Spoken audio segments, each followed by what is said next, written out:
Hey guys, I'm back using some more Skyrim gameplay today. So anyway, let's get right into it. Hi, so today we're going to talk about an article that, frankly, the title should say enough about the contents of the article. But let me read off the title. So this is from the Sunday Morning Herald. It's an Australian website. December 21st, 2016. Title is, Having a Son Went From a Dilemma to Being the Most Valuable Lesson of My Life. First off, it starts with saying that the fact that she was pregnant with a male child is a dilemma, like that's an issue, which immediately should spring up some red flags about the kind of person that wrote this article. The gender prejudice that they hold. Now, since I am an antinatalist, and this article is about birth in general, I will be using some antinatalist talking points within this article, because this is like the perfect thing for antinatalist talking points, because this child that she is hypothetically talking about is going to have a hard life.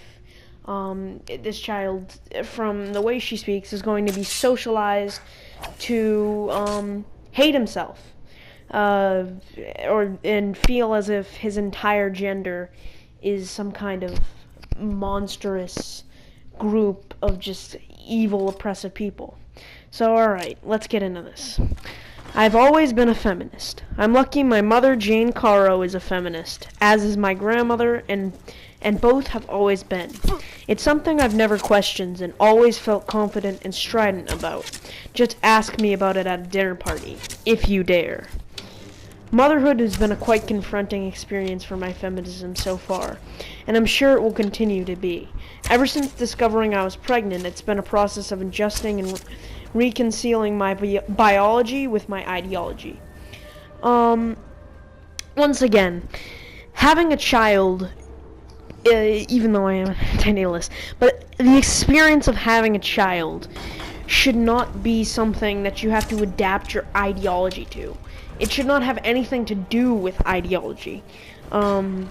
If you chose to have a child, you should be excited that you're having a child. You should not try to force your ideology upon your child, or make pregnancy have some ideological spin to it. It's just biology. That's kind of how humanity works. Alright. Particularly when I discovered that my baby, my most beloved Alfred, would be a boy.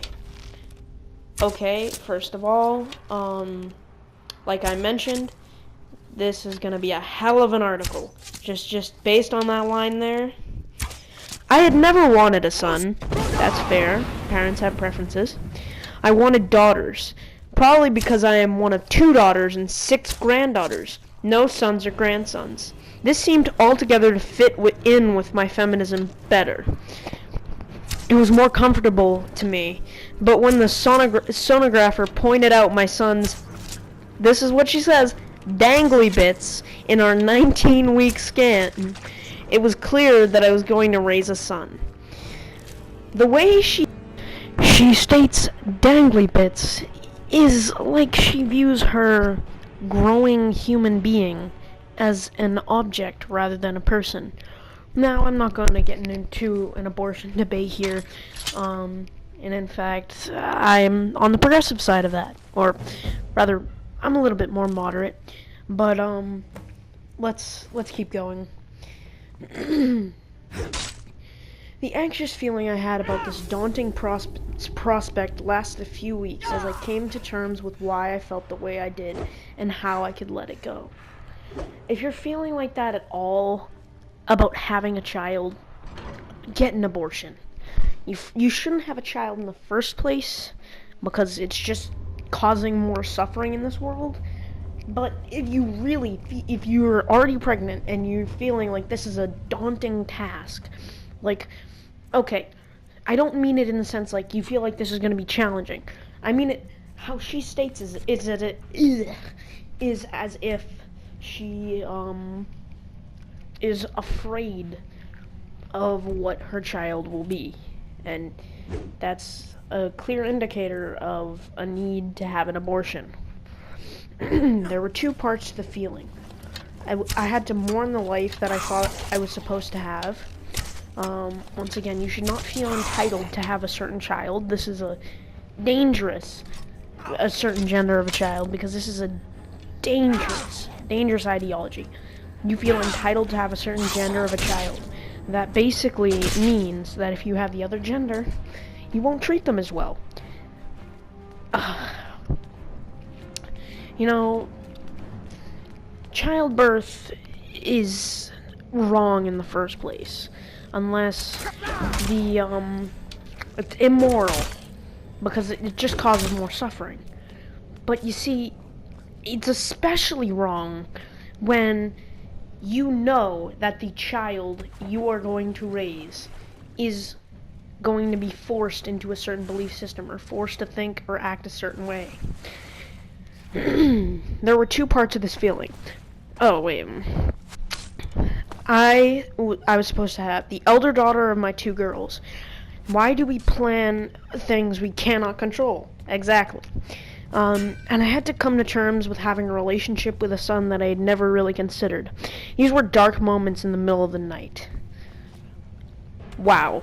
That's troubling, that she really was this shaken by the prospect of having a male child. Alright, so this has been part 1 of this video on this article, and I am going to do another video finishing up this article tomorrow. I can't believe I haven't even gone through half the article, and I've been yammering on for 7 minutes. That's a lot. But anyway, guys, in general, don't ever have a child. But if you really have a child, if you're pregnant or you're considering have a child, don't think of it like she does.